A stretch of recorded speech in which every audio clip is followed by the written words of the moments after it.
The chamber stretched wide and tall like a cathedral built for gods who never came. Daniel Carter stood at the center of it all with his hands clasped behind his back and his jaw set tight. Around him rose 12 massive pedestals where the council members sat in their designated places. Looking down at the humans like parents scolding children who had misbehaved, the air smelled of ozone and something else Daniel could never quite identify after all these years. Perhaps it was the scent of 1,000 different worlds compressed into one recycled atmosphere, or perhaps it was just the smell of disappointment and broken promises. Ambassador Daniel Carter had been doing this job for 10 years now, and every single meeting felt exactly the same. He would stand here in this exact spot and present Earth's requests, and the council would deliberate for exactly 12 minutes, and then they would deny those requests. With the same rehearsed speeches about caution and wisdom and the greater good of galactic civilization, today would be no different, except that today, Daniel had made a choice that would change everything forever. Speaker Prime Velxer rose from his crystalline throne at the highest pedestal. The Vexari leader's body refracted light in 1,000 directions, creating rainbow patterns on the polished floor below. His voice echoed through the chamber with a sound like wind chimes made of glass and ice. The translation device in Daniel's ear converted the musical tones into words he could understand, though the condescension needed no translation at all. The council had voted on Earth's petition to colonize 3 empty systems in the outer reach. These systems had no native life and no prior claims from any species in the assembly. Humanity had followed every protocol and filled out every form and waited the required 6 standard months for a decision. The answer was no, as Daniel had known it would be. The reasoning was the same tired excuse about human expansion being too aggressive and too rapid for a species that had only achieved faster than light travel. 47 years ago, Daniel listened to the words wash over him like rain on stone. He had heard it all before 100 times in 100 different meetings. Humanity was too young and too reckless and too unpredictable to be trusted with the responsibilities of true galactic citizenship. The elder races knew better, and humanity should be grateful for their guidance and their wisdom, earned over thousands of years of careful civilization building. The second part of the vote was even worse. The council mandated that Earth must share all research on advanced propulsion systems with the Assembly's central database. This was not a request, but a requirement backed by the full weight of galactic law. Any human scientist who refused would face sanctions in any human world that harbored such scientists would be cut off from Assembly trade networks. In return for this forced sharing of knowledge, the council offered nothing except vague promises of future considerations and continued membership in good standing. Daniel watched. Hive Queen Ixora leaned forward on her pedestal. The Keltorian's compound eyes glittered with what might have been amusement or might have been hunger, since the translation software couldn't quite capture insect body language. She spoke in clicks and buzzes that became smooth words in Daniel's ear about how humanity should view this as an honor and an opportunity to contribute to the collective advancement of all species. That the Prometheus Collective's representative was next. Axiom 7 existed as a floating sphere of silver metal and blue light that pulsed in patterns corresponding to its thoughts. The artificial intelligence had been alive for over 3,000 years and considered itself the voice of pure logic, untainted by biological emotion. It calculated aloud the statistical probability of human mistakes if left unsupervised with dangerous technology, and the numbers all favored strict assembly oversight. When the speeches finally ended, Daniel stepped forward to the response podium. The council members watched him with expressions ranging from bored, indifference to barely concealed contempt. They expected him to argue or plead or perhaps ask for reconsideration. They expected him to follow the script that every junior species followed. When faced with the Assembly's decisions, Daniel cleared his throat and spoke in a calm, measured voice that carried to every corner of the vast chamber. He thanked the council for their time and their consideration. He acknowledged their wisdom and their experience. Then he informed them that Earth's delegation would need to return home to discuss these decisions with their government and would respond at a later date. The council members nodded with satisfaction at this proper show of deference from the young upstart species. What they didn't know was that Lisa Hayes waited for him outside the chamber. Commander Hayes had traveled with Daniel to Concordia Prime as part of Earth's official security detail, but her real job was intelligence gathering.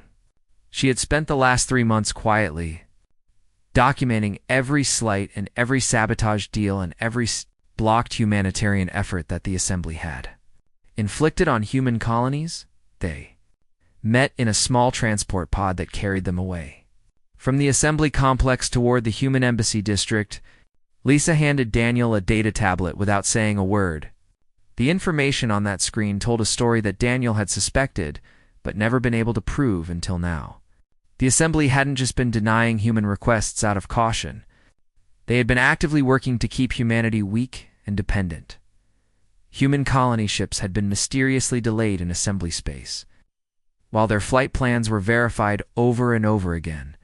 Human trade agreements with independent worlds had fallen apart when Assembly representatives made quiet threats about lost access to core markets. When the colony on New Terra suffered a meteor strike that killed 800 people, the Assembly had taken 11 weeks to approve emergency medical supplies that should have arrived in 3 days. Daniel read through page after page of evidence. The pattern was clear and undeniable. The elder races viewed humanity not as junior partners to be guided, but as potential rivals to be suppressed. Every rule and every restriction and every bureaucratic delay had one purpose, which was to ensure that humans never grew strong enough to challenge the established order. He looked up at Lisa, who watched him with dark eyes that had seen too much. She was a soldier who had fought in 3 colonial conflicts and lost friends to Assembly negligence. She wanted action, not more diplomatic talk. Daniel understood that feeling better than she knew. He pulled out his personal communicator and typed a message. Using a code that only 3 people in the entire Earth government could decrypt, the message traveled through quantum channels faster than light back to Earth and directly to President Jacob Manning's desk. It contained only 5 words, but those words would set in motion events that had been planned in secret for the last 7 years. The message read simply this way: "It is time." They had given the Assembly every chance to treat humanity fairly. They had followed every rule and played by every regulation and accepted every insult with patience and dignity.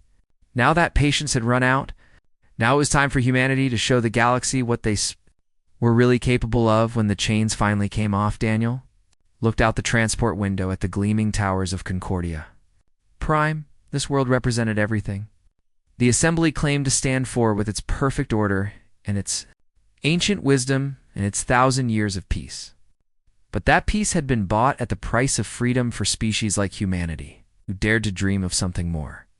Soon this world would learn what happened when you pushed humans too far. Soon the entire galaxy would learn that lesson. Daniel Carter smiled for the first time in 10 years. 3 weeks passed like slow poison working through the veins of galactic politics. Daniel Carter returned to the Galactic Assembly's chamber, but this time he brought company that made the council members shift uncomfortably on their pedestals. Admiral Stephen Blake stood to Daniel's right, wearing the full dress uniform of the Earth's defense, fleet with medals earned in conflicts the Assembly had never acknowledged. Dr. Helen Ross stood to his left, carrying a data case that contained secrets the council had spent decades trying to uncover. Colonel Frank Mitchell waited near the entrance with his arms crossed and his expression unreadable. In the way that special operations officers learn to perfect, the chamber filled slowly with representatives from hundreds of species, all curious about why Earth had requested an emergency session. Emergency sessions were rare and usually reserved for genuine crises, like border disputes or plague outbreaks. The last time humanity had called for one was never because junior species didn't have that privilege until now. Speaker Velxer's crystalline form caught the light as he rose to address the Assembly. His voice carried that same musical quality that Daniel had learned to despise over the years. The translation came through smooth and patronizing as Velxer welcomed Earth's delegation and expressed AGC hope that they had come to accept the Council's wisdom regarding the recent decisions. Several council members made sounds that the translation software interpreted as agreement and approval. Daniel walked to the central podium with steady steps. It echoed in the suddenly quiet chamber. He placed his hands on the smooth surface and looked up at the 12 pedestals where the most power. Full beings in the known galaxy sat in judgment. His heart beat steady and calm, because he had practiced this moment in his mind 1,000 times. Everything depended on the next few minutes, and Daniel Carter did not intend to waste a single second. He began with a history lesson. 47 years ago, humanity had achieved faster-than-light travel and immediately encountered the Galactic Assembly's scout ships. Earth had been welcomed into galactic civilization with promises of friendship and cooperation and mutual benefit. Humanity had signed the treaties and accepted the regulations and trusted that the elder races would guide them fairly into this new age of cosmic citizenship. Daniel's voice remained calm as he listed what came next. Earth had requested colonization rights to 14 different uninhabited systems over the past 4 decades and received approval for exactly 2. Human scientists had developed 17 major casuological breakthroughs and been forced to share all of them while receiving nothing in return. Human trade ships faced inspection rates 3 times higher than any other species. Human colonies requesting emergency aid waited an average of 8 weeks compared to 3 days for elder race colonies. The chamber grew quieter with each fact. Ow. Daniel presented. He pulled documents from his datapad and displayed them on the massive screens that ringed the chamber. Financial records showing assembly officials blocking human trade deals. Communication logs revealing deliberate delays in processing human requests. Testimony from independent species describing threats they received for doing business with Earth. Every piece of evidence had been verified and cross-checked and prepared for exactly this moment. Dr. Helen Ross stepped forward when Daniel gestured to her. She was a small woman with gray hair and sharp eyes who had spent 30 years studying galactic politics. Her voice was softer than Daniel's, but it carried clearly through the chamber's acoustics. She presented the scientific evidence of assembly sabotage. Research grants denied without cause. Patents blocked on technicalities. Human scientists detained at assembly checkpoints and their data confiscated. The pattern was undeniable to anyone willing to see it.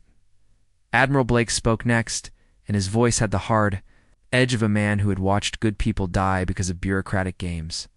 He described the military restrictions placed on humanity, the limits on fleet size, the prohibitions on weapon development, the mandatory inspections that somehow always happened right before Earth's planned major defensive exercises.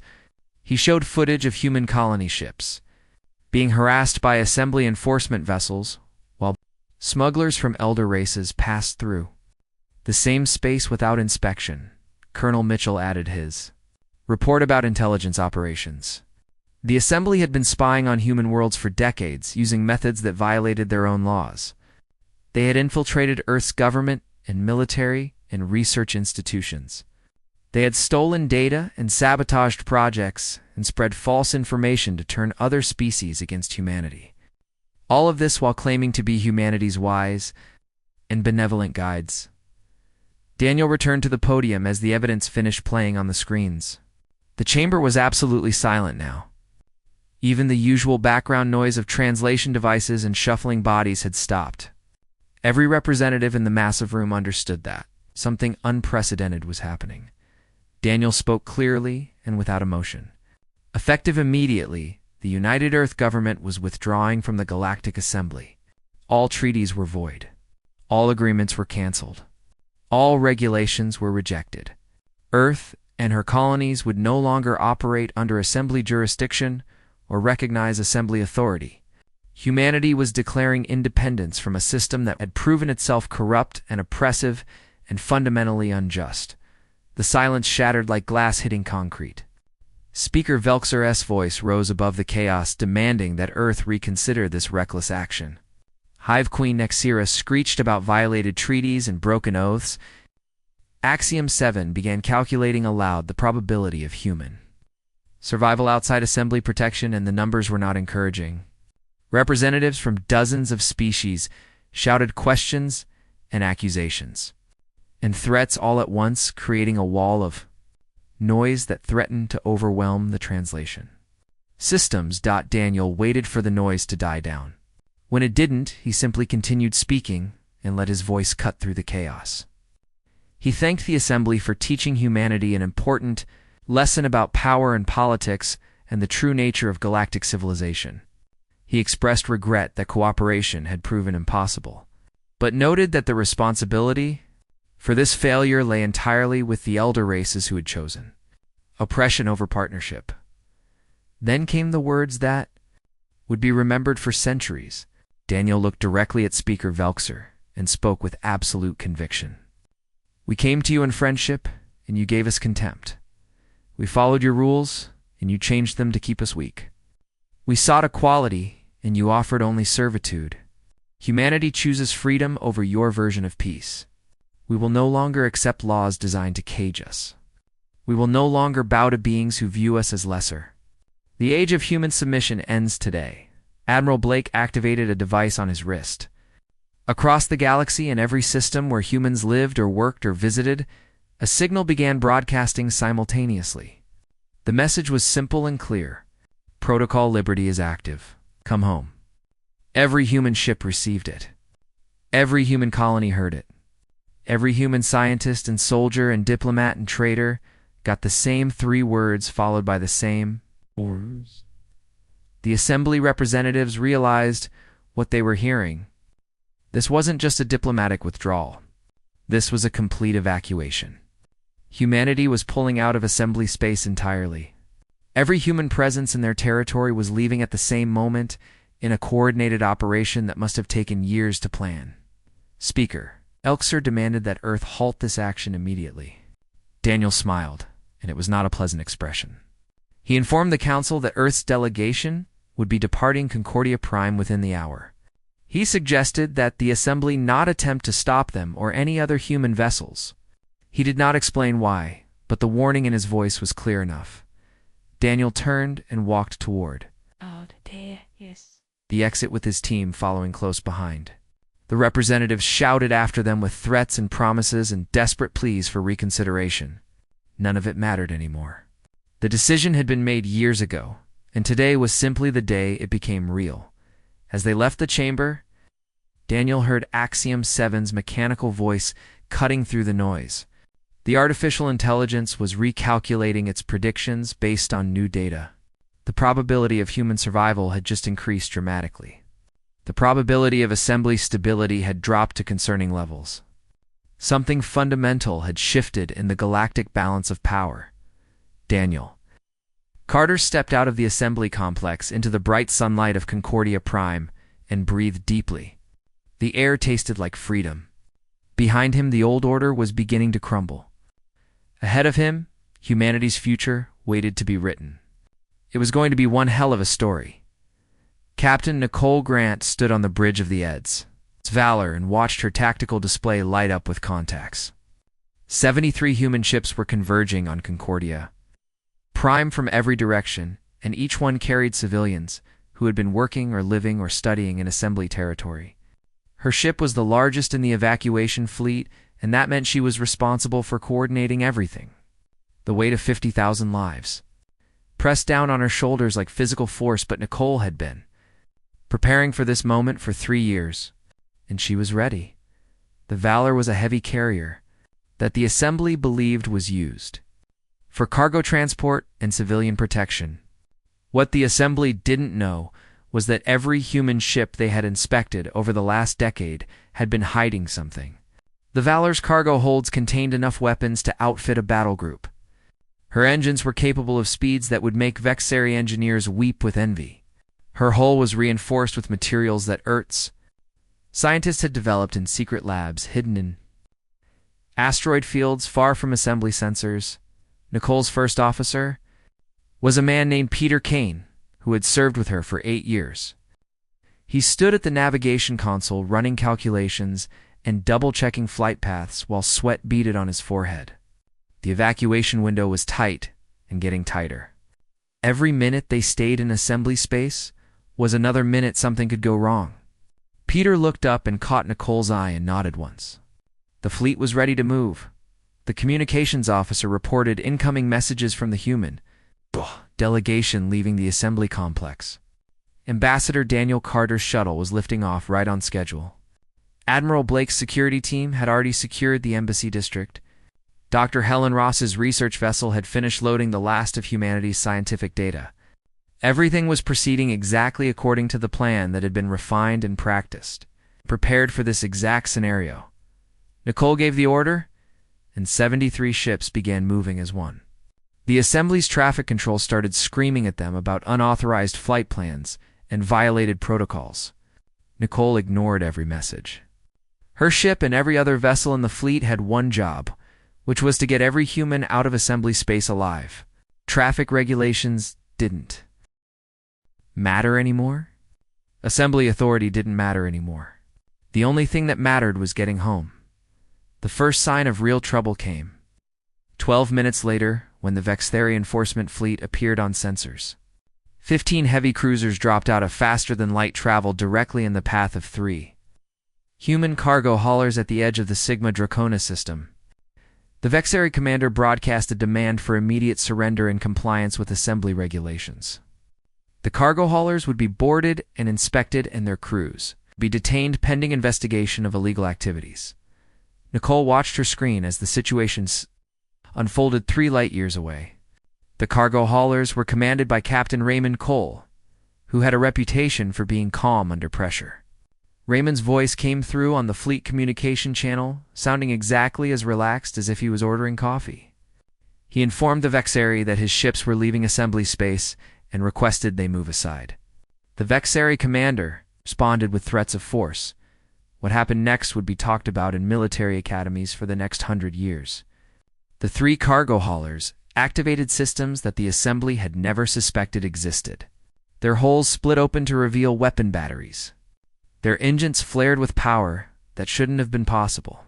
Their shields snapped into place with energy signatures that made the Vextheri sensors scream warnings.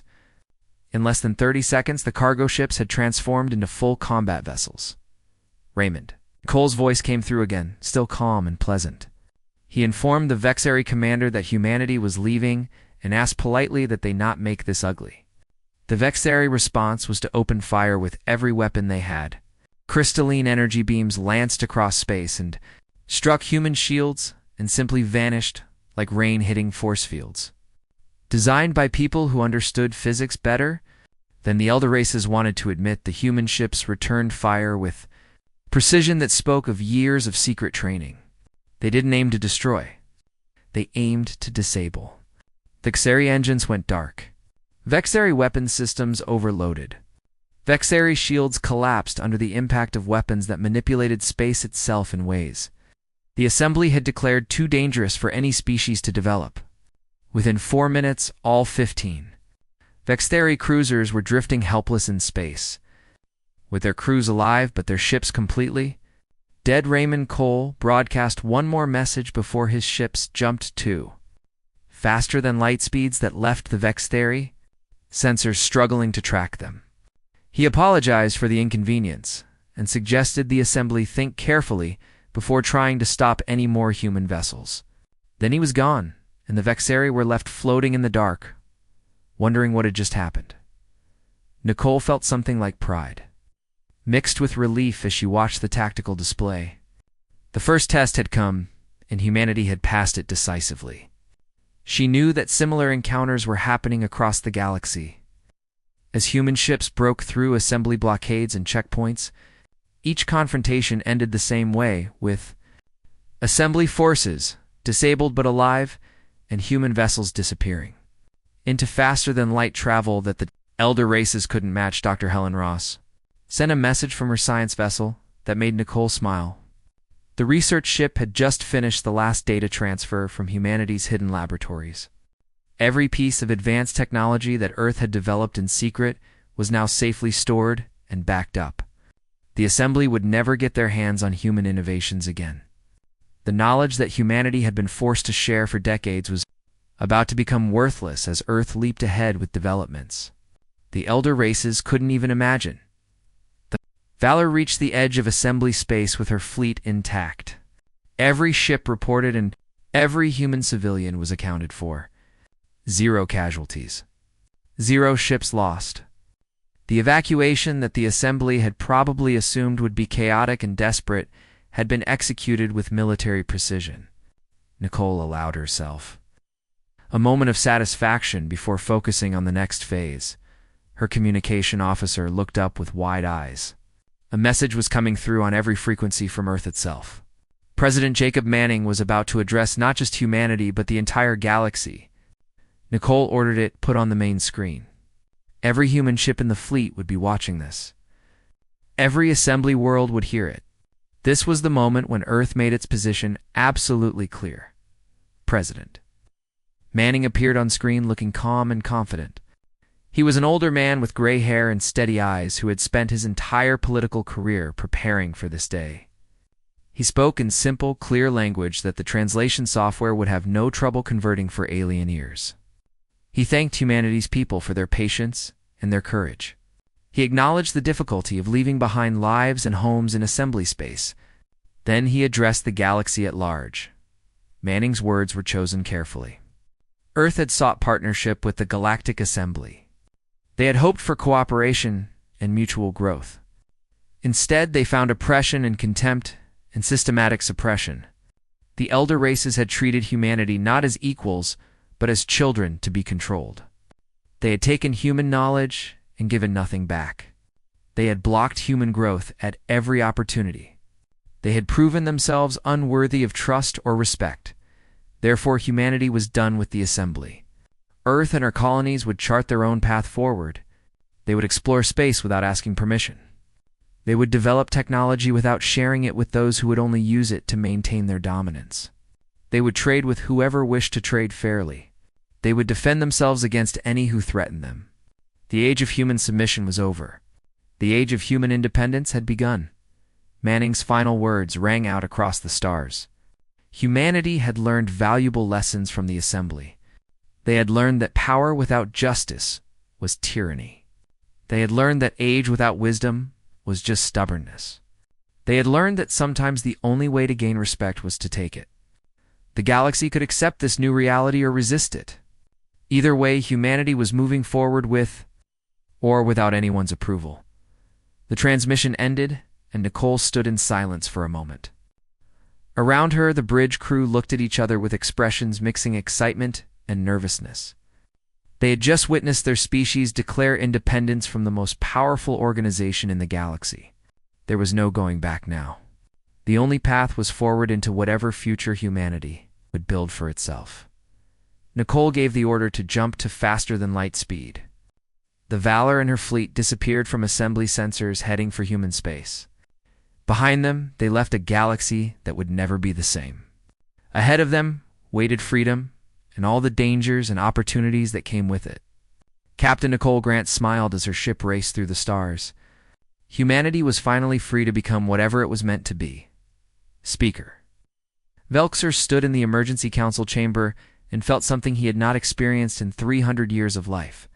Fear was not an emotion that crystalline beings usually acknowledged. But there was no other word for the cold sensation spreading through his consciousness. Around him, the other council members were experiencing their own versions of panic. As reports flooded in from every corner of assembly space, the humans were gone, and they had taken more than just themselves when they left. The first economic reports arrived within hours of humanity's departure. Hive Queen Nasera's compound eyes flickered with distress as she read the data from her colony worlds. 17 of her agricultural stations were reporting food shortages. Human farmers had been supplying grain and protein supplements that fed billions of Keltorian workers. Without those supplies, the hive colonies would start experiencing hunger within 2 weeks. Starvation would follow within a month. The Prometheus. Collective's representative Axiom 7 displayed graphs and calculations that painted an even bleaker picture. Human manufacturing had supplied components for industries across 300 systems: medical equipment, computer parts, engine components, structural materials. All of it was suddenly unavailable. Axiom 7 calculated that industrial output across assembly space would drop by 34% within the next quarter. Some industries would collapse entirely. Velxer listened to report after report and realized with growing horror how dependent the assembly had become on human production. They had believed they were exploiting a junior species by forcing Earth to trade on unfavorable terms. Instead, humanity had quietly made themselves indispensable to galactic commerce. Now that they were gone, the entire economic system was beginning to shake. A representative from the Draken Confederacy stood to speak. The reptilian ambassador's voice trembled with barely controlled anger. His people had been buying human medical technology for 15 years. Earth scientists had developed treatments for 3 diseases that had plagued Draken colonies for centuries. Those treatments were no longer available. Thousands of Draken citizens would die without access to human medicine. The ambassador demanded to know what the council planned to do about this crisis. Velxer had no good answer to give. The council had spent decades trying to obtain human medical research through forced technology sharing agreements. The humans had complied with every demand and shared their data as required by assembly law. What the council was only now discovering was that the shared data was incomplete. The humans had given them enough to verify that the treatments worked, but not enough to reproduce them. Key steps in the manufacturing process were missing. Critical compounds were described in ways that made no sense. It had all been deliberate sabotage hidden in plain sight. The military reports were somehow even worse than the economic ones. War Marshal Kronzer of the Vexeri stood before the council with his crystalline form dimmed in shame.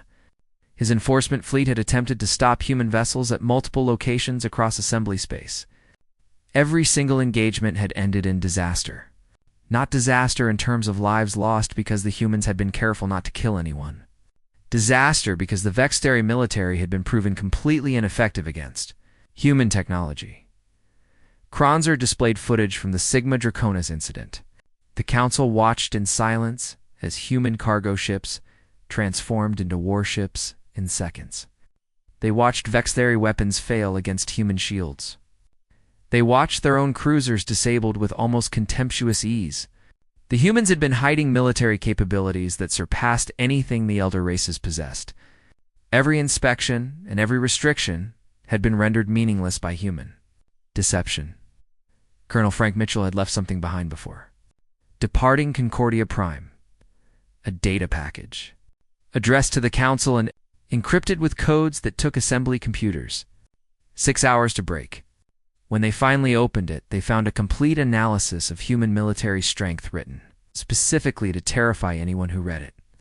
Mitchell had included detailed specifications of human weapons, ship counts that were 3 times higher than assembly intelligence had estimated, locations of secret bases scattered across unexplored space, defensive networks that could apparently shut down faster than light travel across entire sectors. The message that came with the data was simple and direct. Humanity had been preparing for this day since before they joined the assembly. Every treaty they signed included hidden clauses they knew the elder races wouldn't bother to read carefully. Every regulation they followed came with workarounds they had already planned. Every inspection they submitted to was theater designed to make the assembly feel secure. Colonel Mitchell ended his message with advice that the council think very carefully before considering military action against Earth. Axiom 7 ran combat simulations based on the new intelligence data. The results were catastrophic for the assembly. In every scenario where the elder races attempted to force humanity back into compliance, the Vexeri fleet suffered losses exceeding 60%. The Keltorian swarms would be decimated. The Prometheus Collective's automated defense grid would be hacked and turned against itself. Human tactics incorporated something that assembly military doctrine considered impossible, which was true. Artificial intelligence that could outthink organic commanders in real time. A diplomat from the Nereid Commonwealth stood to address the council with news. That made the situation even more complicated. His people had been approached by human representatives 3 years ago with offers of trade and alliance. Side of assembly jurisdiction, the Nereids had declined at the time out of loyalty to the established order. Now they were reconsidering.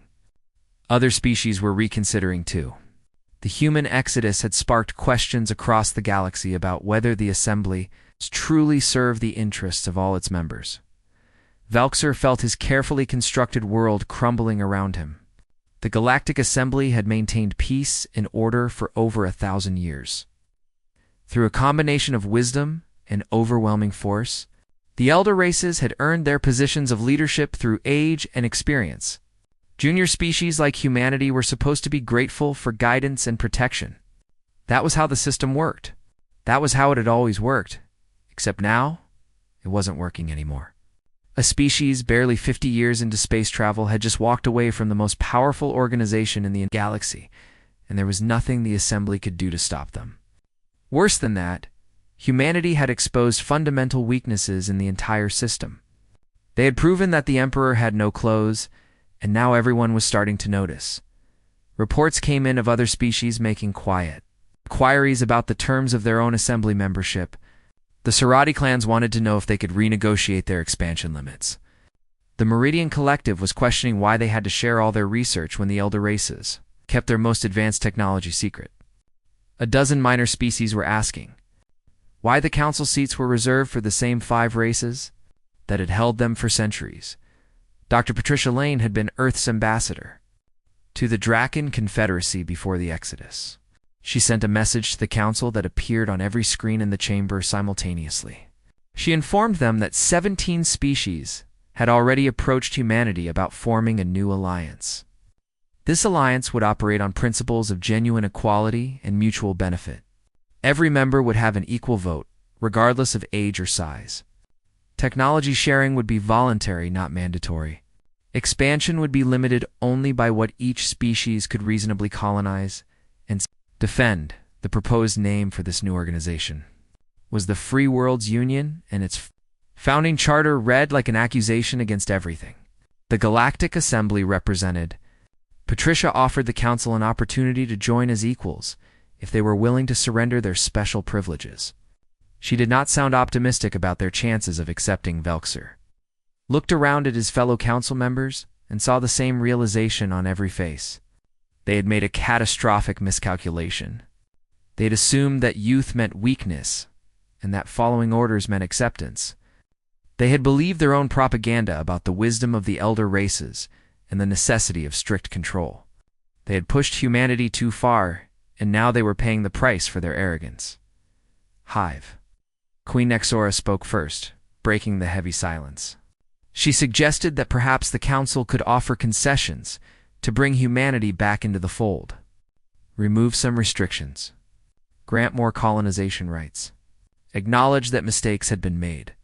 Velxer wanted to agree, but he knew it was too late.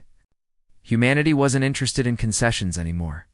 They had tasted freedom, and they would never accept chains again. Axiom 7 presented 3 possible courses of action. The first was war, which would likely destroy both sides and accomplish nothing. The second was negotiation, which humanity had made clear they had no interest in pursuing. The third was adaptation, which meant fundamentally changing how the Assembly operated. The artificial intelligence calculated that only the third option had any chance of preserving galactic civilization as they knew it. The council chamber erupted in arguments and accusations. Some members blamed Velxer for being too harsh with humanity. Others blamed themselves for not seeing the signs earlier. A few suggested that this was all part of some human trick, and that Earth would come crawling back once they realized how difficult independence truly was. Those voices grew quieter when another report came in showing 2 more species formally withdrawing from Assembly membership. Velxer finally called for order, and silence fell across the chamber. He spoke slowly, choosing each word with care. The Galactic Assembly had survived for 1,000 years by adapting to changing circumstances. They would adapt again now. Reforms would be implemented. Restrictions would be eased. Junior species would be given more voice in council decisions. It was the only path forward that didn't end in complete collapse. But even as he spoke, the words Velxer knew the truth that everyone in the chamber understood. The damage was done. The illusion of elder race superiority had been shattered. Humanity had shown the galaxy that the old order could be challenged and defeated. Nothing would ever be the same again. 6 months passed, and the galaxy looked nothing like it had before. Daniel Carter stood in the Grand Assembly Hall on Mars, watching. Representatives from 17 different species signed the founding charter of the Free Worlds Union. The hall was new and still smelled of fresh construction, but it already felt more alive than the ancient chamber on Concordia Prime ever had. Here, there were no pedestals placing some species above others. Every delegate sat at the same level in a circular arrangement that symbolized the equality they all shared. President Jacob Manning gave the opening address to the first Terran Congress, with Earth's sun shining through the massive windows behind him. He spoke about humanity's journey from a single world to a federation spanning dozens of systems. He talked about the mistakes they had made and the lessons they had learned. Most importantly, he outlined humanity's vision for the future, which was built on cooperation. Rather than domination and mutual respect, rather than forced compliance, the Terran Federation had established itself faster than anyone thought possible. Human colonies that had been struggling under assembly restrictions were now thriving. New settlements were being founded on worlds that the assembly had declared off-limits. Trade agreements were being signed with independent species who had spent decades under the thumb of the elder races. Humanity was proving that there was another way to build a galactic civilization. Ambassador Daniel Carter now served as Secretary of External Affairs for the Terran Federation. S. job was to manage relationships with the 17 founding species of the Free Worlds Union. The Serati clans had joined first. Bringing their expertise in mineral extraction and their fierce independence, the Nereid Commonwealth came next. With their advanced biotechnology and their waterworld colonies, the Drakon Confederacy signed on third, motivated by gratitude for human medical treatments that had saved thousands of their people. Each species that joined brought something unique to the Union. The insectoid krill offered their hive mind coordination for large-scale construction projects. The gaseous ether collective shared their understanding of energy manipulation. Now the crystalline lumens, who were distant cousins of the Vexari, contributed their mathematical genius. Together they formed an alliance based on mutual benefit rather than forced hierarchy. Captain Nicole Grant commanded the TFS Liberty, which was humanity's first super dreadnought built without any assembly restrictions. The ship was 5 kilometers long and carried enough firepower to level a small moon. But its real strength wasn't in weapons. The Liberty housed the most advanced research laboratories in known space. It served as the flagship for humanity's deep space exploration fleet pushing into regions the Assembly had declared forbidden for reasons they never adequately explained. Nicole's crew was intentionally mixed with humans working alongside Serati engineers and Nereid scientists and Draken security officers. They were proving that different species could cooperate effectively when treated as equals. The Liberty had already discovered 3 habitable worlds and made first contact with 2 previously unknown civilizations. Each discovery was shared freely among Free Worlds Union members rather than hoarded by a ruling council. The Galactic Assembly, meanwhile, was struggling to adapt to the new reality. Speaker Velxer had proposed sweeping reforms that would have been revolutionary just a year ago. Expansion limits were removed for all species. Technology sharing became voluntary rather than mandatory. Junior species were granted voting rights in council decisions. But 12 species had already withdrawn from the Assembly, inspired by humanity's example. The reforms felt like too little too late. War Marshal Kronzor had wanted to launch military action against Earth and the Free Worlds Union. He argued that allowing this rebellion to succeed would destroy everything the Assembly had built. But every simulation showed the same result. Any war with humanity would cost millions of lives and probably end with the Assembly's defeat. The elder races had relied on their reputation for so long that they had forgotten how to actually fight against an opponent who wasn't intimidated by age and tradition. Admiral Stephen Blake had made sure the Assembly understood the cost of aggression. He revealed that human ships had placed quantum resonance devices throughout Assembly space over the past decade. These devices were dormant, but could be activated remotely to disrupt faster-than-light travel across entire sectors. It was a doomsday weapon that humanity hoped never to use, but its existence guaranteed that the Assembly would think twice before starting a war. Dr. Helen Ross led the research breakthrough that changed everything. Her team, working in secret laboratories hidden in the asteroid belt, had developed a method for creating stable wormholes.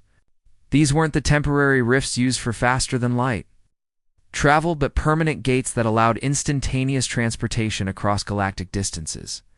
The technology would revolutionize space travel and give any civilization that possessed it an enormous advantage. Helen offered to share the wormhole technology with every member of the Free Worlds Union, but not with the Galactic Assembly. The elder races watched in horror as the species they had once dominated began installing gates that connected their worlds in ways that made the old faster-than-light network obsolete. The balance of power was shifting, and there was nothing the Assembly could do to stop it. Daniel Carter received a request for a secret meeting from an unexpected source. Axiom 7 wanted to talk privately, away from the other council members and away from official channels. They met on a neutral station at the edge of explored space, in a small room with no recording devices and no witnesses. The artificial intelligence's fear of silver and blue light pulsed with patterns that suggested something close to embarrassment. Axiom 7 spoke with uncharacteristic hesitation. The Prometheus Collective had spent 3,000 years believing that logic and calculation could solve any problem. They had supported the Assembly's structure because the mathematics suggested it was the most stable form of governance. But they had failed to account for variables like dignity and freedom and the desire for self-determination. Their calculations had been technically correct, but fundamentally flawed. Daniel listened without interrupting as the ancient AI admitted what no elder race had been willing to say out loud. The Assembly's structure had been unjust from the beginning. It had prioritized stability over equity and tradition over progress. The elder races had convinced themselves that their dominance was natural and necessary, when in reality, it was just convenient for those in power. Axiom 7 offered no apologies, because apologies were illogical, but it acknowledged that their fundamental assumptions had been wrong. Daniel accepted this with a simple nod. He told Axiom 7 that humanity bore no particular grudge against the Prometheus Collective or any other species. The problem had never been with individual races, but with a system that elevated some and suppressed others. That system could either evolve or become irrelevant. The choice belonged to the Assembly, not to humanity. As Daniel prepared to leave, Axiom 7 asked one final question. What did humanity want ultimately? Daniel smiled and gave an answer that was both simple and profound.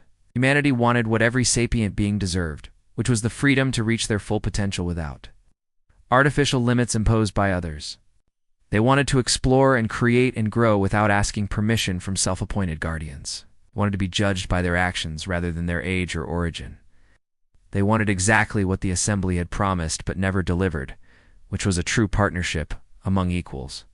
Daniel returned to his ship and found a message waiting from Captain Raymond Cole, who was leading exploration missions into the galactic rim.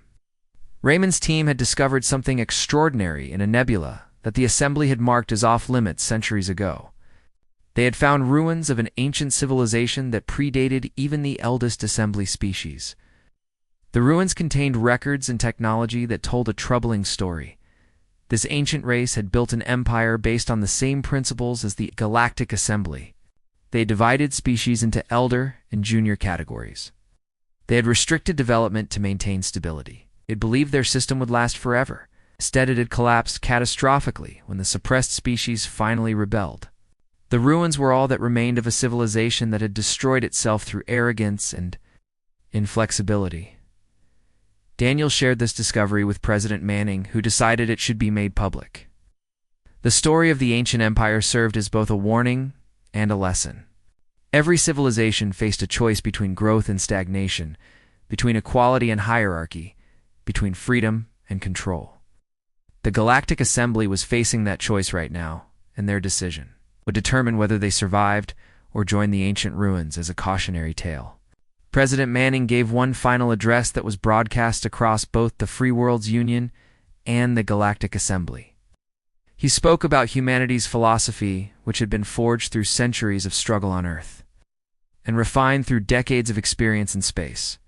Humanity didn't seek to dominate or build an empire. It had seen where that path led and wanted no part of it. Instead, they offered a vision of galactic civilization. Based on cooperation and mutual respect, Manning acknowledged that the Free Worlds Union was still young and would make mistakes. But those mistakes would be honest ones made in pursuit of genuine equality rather than calculated moves to maintain power. The Union welcomed any species willing to treat others as equals regardless of whether they were ancient or young, powerful or weak. The door was open even to the elder races, if they could set aside their pride and join as partners rather than rulers. The broadcast ended with Manning standing before a window showing Earth in all its blue and green glory. He spoke about how humanity had almost destroyed themselves through war and hatred before finally learning to cooperate. They had carried those hard-won lessons into space, and now they were sharing them with anyone willing to listen. The future belonged to those who could adapt, and grow, not to those who clung desperately to the past. Nicole Grant stood on the bridge of the Liberty preparing for another deep space mission. Her crew represented 6 different species working together as one team. They were heading into unexplored territory to chart new worlds and maybe discover other civilizations who needed to know. There was an alternative to the Assembly's rigid order. She looked at the stars ahead and felt something like hope. Daniel Carter returned to Mars and walked through the halls where the Free Worlds Union was writing its future. The representatives were arguing about trade policy and colonization rights, and a dozen other topics, but they were arguing as equals. No one species dominated the discussion. No ancient traded,